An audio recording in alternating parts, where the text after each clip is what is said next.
Hello everyone, it's Mark from Vintage Card Voyage here with Ken. And we are continuing our position player review with shortstops this week, focusing mainly on the 80s because that was our childhood. That's our heyday kind of era. Exactly. So we're going to talk about that, kind of give a discuss who we think is the best of the best and some other topics regarding that, and then also. First, though, we want to give some updates. Mm-hmm. So what do we want to start with here for updates? Well, I'll go first. Sure. I mean, I think last time I indicated I'm knee deep in TTM. TTM, yes. Getting autographs in the mail. I just love writing to athletes and getting something in the mail in return. Mm-hmm. I'll just show some of the things that I've gotten. Got an autograph from Elvin Hayes, Bob Lilly. It seems like a little easier to get autographs from the football guys to me. Dick LeBeau. I think maybe the baseball guys do more shows. Harold Jackson, and Mark has an interesting stat tidbit about him. Yeah, so I think I talked to, I don't know if I mentioned it in my newsletter, but I profiled him a few weeks ago, and Harold Jackson somehow managed to have the triple crown of receiving basically in the 70s, where he led in receiving yards, receptions, and receiving touchdowns. Yeah. And the guy gets no love from the Hall of Fame. So that's a stumper. Yeah. I think if you went to 100 football experts and asked them that, none of them would get it. Maybe one or two. Right. That's an amazing. It's kind of crazy. Yeah. Anthony Munoz. Randy Gradishar from the Orange Crush, the Orange Crush team. And then a couple of baseball ones, Lou Whitaker, who we hope will make the Hall of Fame one day. Yes. And then Juan Marichal. And another thing I love about it is these guys sign really nicely. The modern day guys, they sign and they're just like letter. Yeah, dashes, little squiggly, and it's they'll and some of them have inscriptions. So. And I'm so happy that Juan Marichal is still alive. He's in his upper 80s, I'm assuming, yes, late 80s. I would think so. I didn't look up his age, but yes, he's up there, and a lot of his peers have passed away. Yeah, exactly. And then the one TTM I got in person was Bo Jackson last week. Yeah, that was big for me. Bo was a big hero of mine, and if I could have had him sign anything, I would have him say, Bo knows, or I know, or something like that. But that's a nice piece for the wall. That's awesome. One thing we wanted to talk about, I briefly was regarding Orlando from A Collector's Dream. I just wanted to pass on my happiness that according to the video that he had posted yesterday, obviously I don't know who follows him or not, but he went in for surgery yesterday regarding lung cancer, and according to a comment that I saw from someone who I believe is his daughter, has said that the surgery went well and he just has a long recovery ahead of him. So just thinking about him, wishing him the best, hoping obviously the recovery is smooth and that he gets back to doing what he loves. Yeah, and I know he was hoping to go to the National too. Yeah, that was his plan, I think. So that's a couple months, hopefully, or 3 months, I guess. So hopefully he'll be able to be recovered by then and be able to do that. So anyways, just wanted to pass that along. So. Yeah, it's great. So shortstops. Yes. So we had discussed, candidates basically for the best of the 80s kind of thing, who comes to mind when we think about candidates. We have a few here on the wall we can point to. Trammell. They would be your favorite. Slight bias. Ozzie in a classic picture capturing how acrobatic. Much of acrobatic it was. And then here's Cal Ripken with his brother and his dad. Yes. So I think those are the candidates. There's the three, and then we talked about Yount. But Yount, obviously, he was only a shortstop through 1984, and then he became a center fielder, I believe. Center field, right? Yes, center fielder. So so he partially was in the 80s, obviously, but. And so if the question is who was the best shortstop in the 80s? Yes. That's hard for me to answer. I would say if I were to guess or make my choice, it'd be Cal Ripken. Yeah. But he only started in '82, right? So he missed a little bit. Yeah, a little bit, a couple of years. Yeah, yeah. It would be Ripken. Yeah. A lot of great seasons though amongst the shortstops we were talking about. Yeah, I mean he won an MVP. Yount won 2 MVPs, one as a shortstop. Excuse me, and Trammell finished came in second 1 year. I don't know what Ozzie ever finished as far as MVP goes. I don't think he ever finished top 5 or something. I don't know offhand. I mean, obviously he was known for his defense, but yeah. So I would agree with you. Ripken, I think, kind of stands out. I only think he won like a couple of Gold Gloves, I believe. But obviously he was a big guy and like didn't have, I don't know how much range he had necessarily, and so that's probably why. Like I think Tony Fernandez was winning a few Gold Gloves at that point. I think Trammell won a couple or whatever. So, but yeah. Anyways, he obviously his offense stood out. He had a few amazing seasons. He was just consistent, obviously, and the fact that he was like during this whole time when he was amazing, you know, producing an amazing, consistent way, he was also playing every single game. Yes. So that's something, right? So. And you know, while he's doing this in the '80s, I don't think any of us would have imagined he would actually break the record. No. And I don't know if he did either. I mean, obviously he really thought it was important because he never took a day off. But I don't think there was any pressure to do it either. He just did it. I remember Garvey at that point because he broke the record in the National League, I think. I don't remember whose record he broke. I'm blanking on it right now. I don't remember either. Yeah. For some reason, Billy Williams comes to mind, but I don't think that was it. Anyway, so yeah, I remember him, like that was a big deal like in the early 80s, I want to say, when he broke that record. But yeah, no one was thinking about Lou Gehrig because like there's no way that's happening kind of thing. So. And the last time we talked about like who had the best single season, you know, in shortstop in the '80s at shortstop, and I believe it's going to probably be Ripken again. It's really close. I think Ripken and Yount were both like they had 10 more seasons. I think. Yes. They both won MVPs those years. Right, and they were right next to each other. I think it was 82 for Yount and 83 for Ripken. Yes. Actually, no. Ripken had his 10 more season was the year after that, right? I think we talked 84. He had the 10 more. 84. That's right. But he didn't. 83. He won the MVP. Right. And '83, is that the year that the Orioles won the World Series? Yes, I believe so. Okay, and '82 was the Yount year. When the Brewers got to the World Series. They got there, but they lost to Cardinals. Right. To Ozzie. Yes, so, exactly. Trammell also had a great year. 87, when he finished second to George Bell. Yes, and we talked about how if there was modern stats back then, they would have seen that. His WAR was what, 8? 8.6, and then George Bell was 5. 5.2, yeah. Bell just had a lot of home runs and RBIs, which were like the thing you know, back then. So yeah. So. I'd say I think Ripken is a slightly better as far as single season than Yount. And yeah, Ozzie, I don't know. Obviously, defensively, it's hard to calculate exactly what his seasons were. Like obviously, he won Gold Gloves all over the place and such. But I don't know. Offensively, he like had big like steal seasons sometimes, or like in those Cardinal years when they were all running, you know, crazy, whatever. So with Coleman and McGee and such. So. He fits so well on those Cardinals teams. Yeah, they kind of built around him, I think. So, but if you had to pick one of the shortstops for one game, we did this with a third baseman. You get to pick between Ozzie and Yount and Ripken and Trammell in the '80s. Who would you pick to be your shortstop for one game? It's Game 7 of the World Series.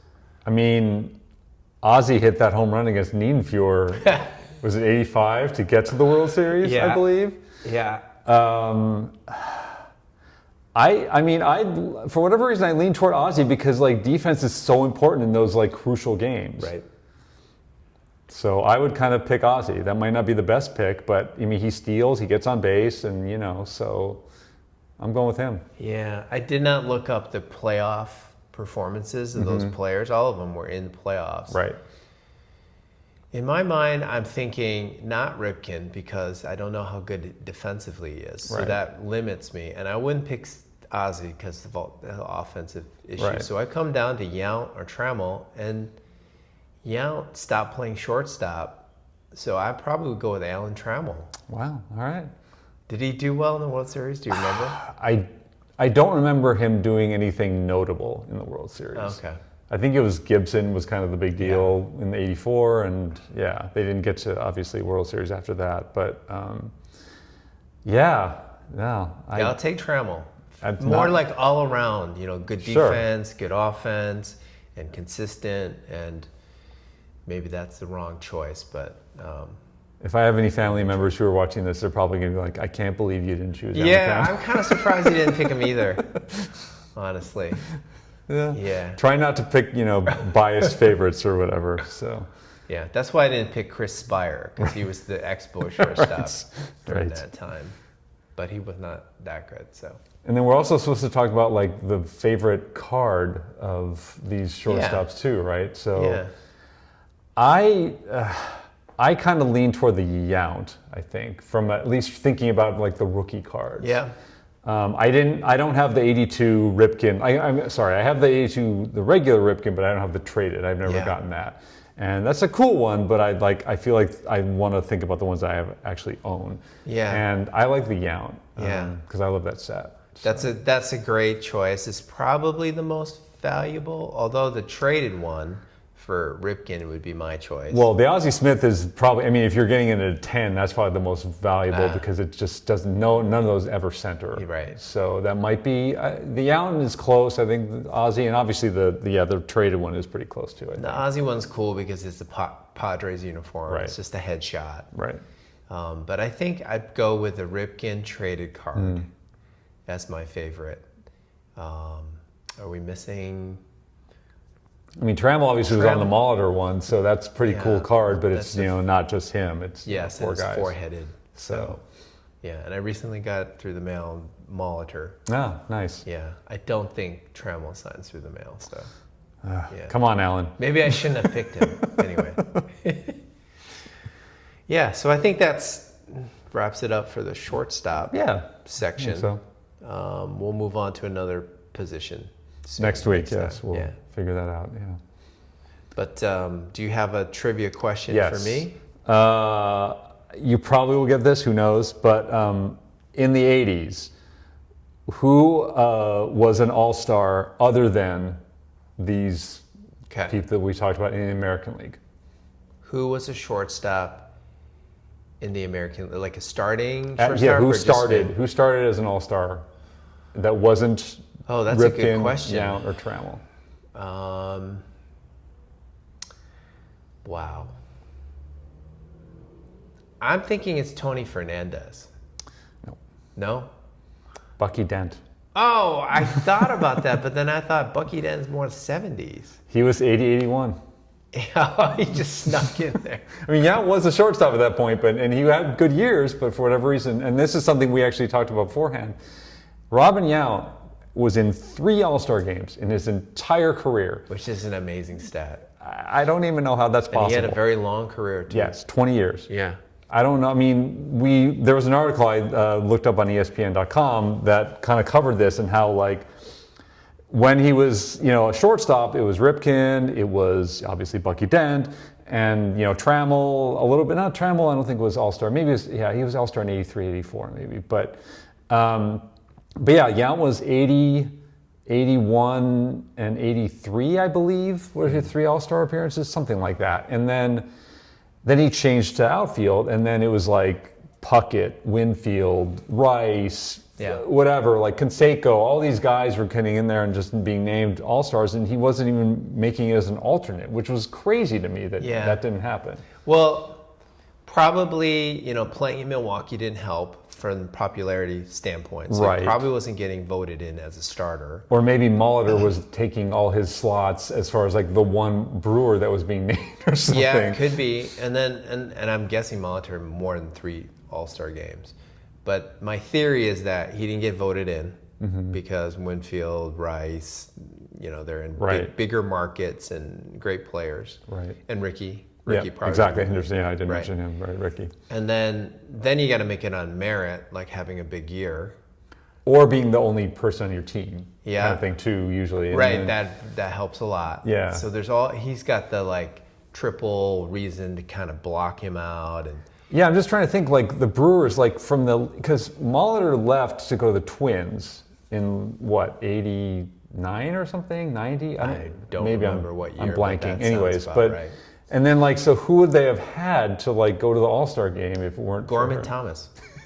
Gorman Thomas. I bet you he made a He All-Star probably game. did. He was more like early to mid 80s, though. I think Okay. Thomas was gone by then, I feel like. Maybe it was like pitchers or something. I know we're going far afield here, apologies, but I'm just trying to think this through. And like, Ted Simmons, maybe, but he left at some point, I think, in the late 80s. Don Sutton, wasn't he on the Brewers for a Again, little bit? he retired too in the late 80s, I think. Yeah. So it's like, what happened? What happened there? I don't. Well, the other explanation, which I have no proof of, is that maybe he was not a good first half player. Maybe. And his stats weren't good, and then he would pour it on in the second half. Right. Which would explain why by the All-Star game, like your stats have to look pretty good in April, May, and June. Right. Yeah. Right. But you'd think he was popular, but I guess not popular enough. Yeah.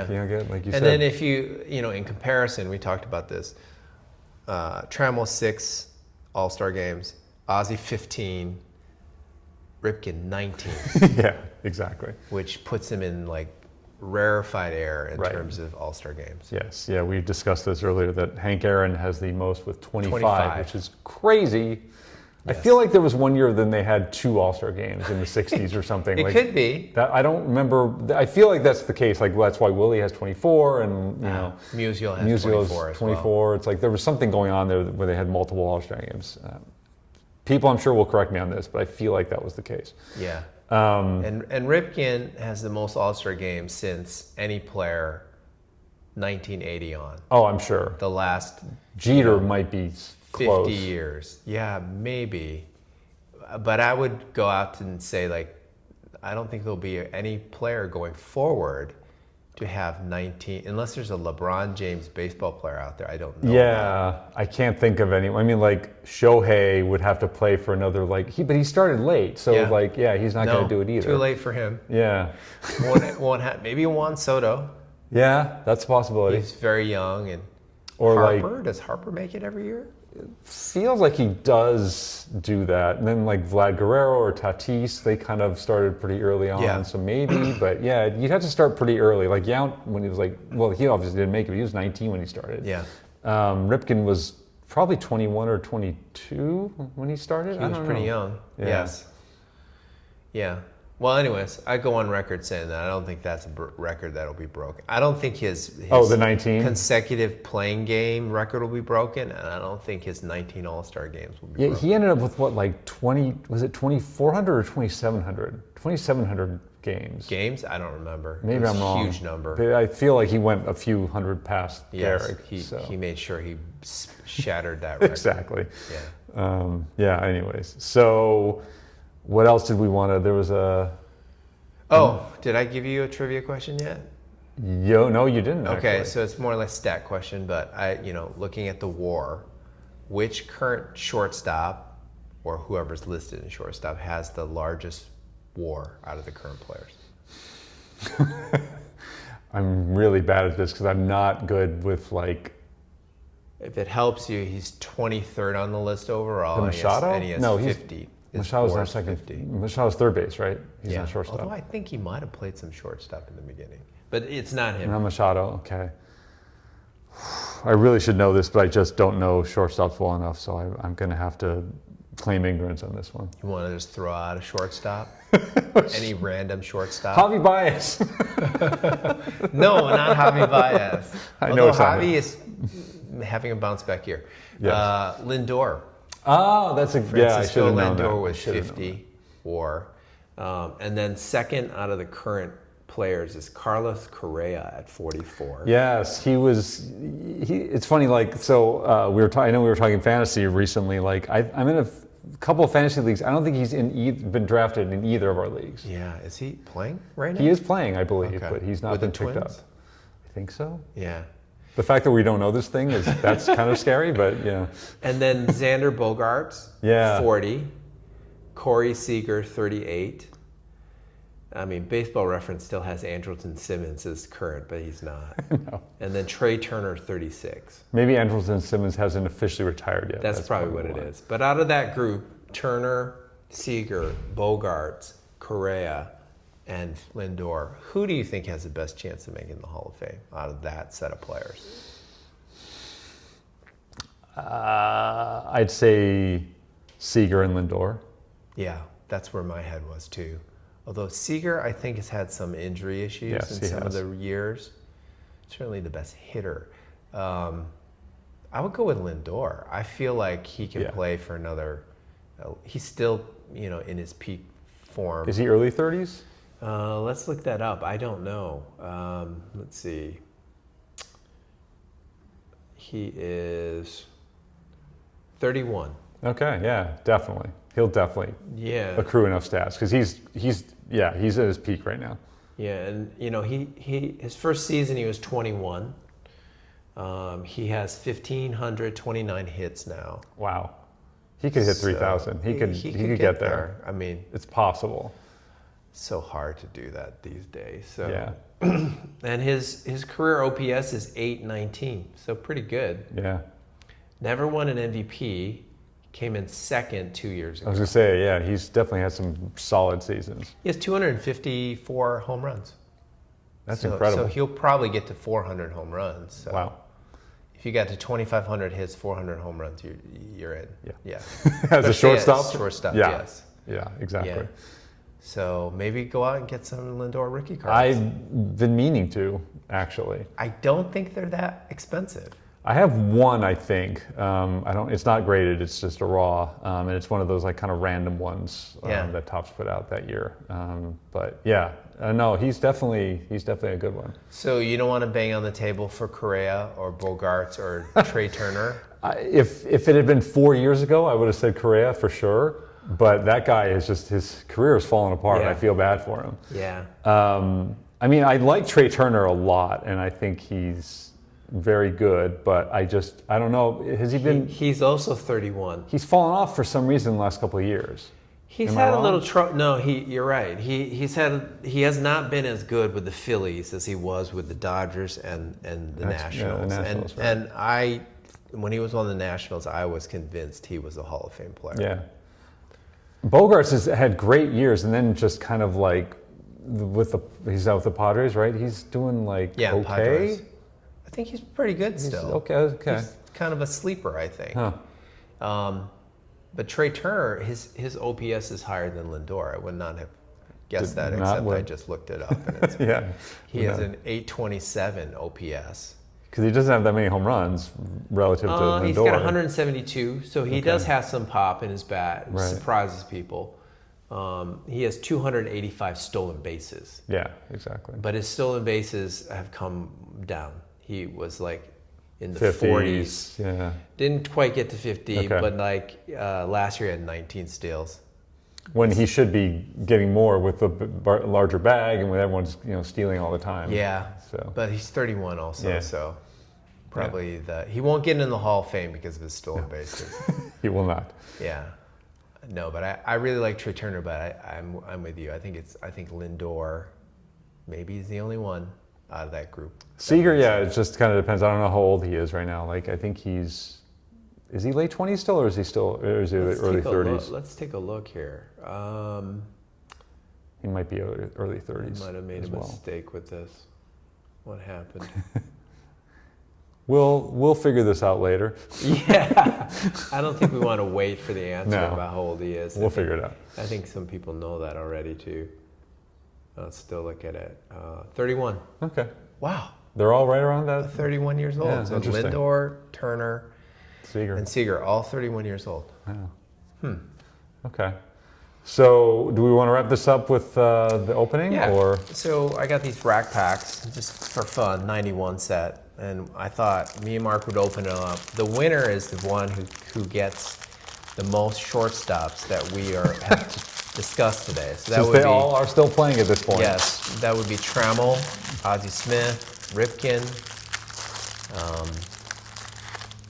Yeah, so let's see how many shortstops. And these, if you guys remember, the rack packs would come in these free panels. I think it's like 40, 45 cards. 15 to a panel. Hate to tell you, I got Larry Sheets, so you're not going to do any better than that. And I'll give you all my Tigers as I get them. An Appier Wasn't rookie? Eric King a Tiger at one point? Oh, yes, he definitely was. Kevin Appier, Rookie Cup. Oh, look at that. Cal Ripken. Nice. Yeah, there it is, Cal Ripken. So I got one. Ah, Popeye, Don Zimmer. Unfortunately, the lasting image of him for me is always when Pedro pushed him to the ground. Yeah. And because Pedro was an Expo and I was a big fan, I always stood up for him. Because what are you supposed to do when the person's barreling at you, Right. you know? Here's another possible Brewers All-Star during that time. Oh, yeah. Teddy Higuera. Teddy Higuera. Left-handed, right? Yeah, he had some good years, 20-win season. Well, I got a Gerald Strawberry All-Star card, but he's not a shortstop. Dave Steeb. Dave Steve, great pitcher. Ah, George Brett, nice. Randy Johnson card. Nice. I might win it with one, I think. R.J. Reynolds, Mr. Oh, I got a Popeye too. Nice. R.J. Reynolds, Mr. Tobacco. There we go. Alan Trammell. Okay, you've evened the score. Excellent. Alan Trammell, and it's appropriate for you. Yes, to get indeed. him. I'm guessing you already have that card somewhere. Carl Tuffy Rhodes. Is that was his right? Tuffy? Am I Yeah, right? Tuffy. Yeah. That's right. Bob Down to the Ojeda. last few cards, and that's it. Larry Sheets. I got the forgot one. that he was with the Tigers at this point. That's crazy. I thought for some reason Brewers or something. I don't know. Orioles. That's right. It was Orioles for a long time. All right. You have one more panel I'm left. going slow. I'm going slow. To get Ozzie, or actually any of them, Yes. right? In the instant win game. It could I be don't Barry. think- You could get a Barry Larkin. That Something- would count. Something tells me they're not going to redeem my instant win card. Let's see. Another manager, John McNamara. Chris Hoyles. That guy was something for a minute, I feel like. I love these White Sox the with throwback. the throwback, 1919 or whatever. To the era where they cheated, maybe. Bill Bath. I don't know who that guy is. That's a first. Juan Samuel. That's it. And that's it. So it's 1-1. to be continued, the battle. Trammell out there. Yeah. Ripken and Trammell. Those are two good How ones. about that? Yeah, that's a wrap. All right. Thanks, everyone. Thank you.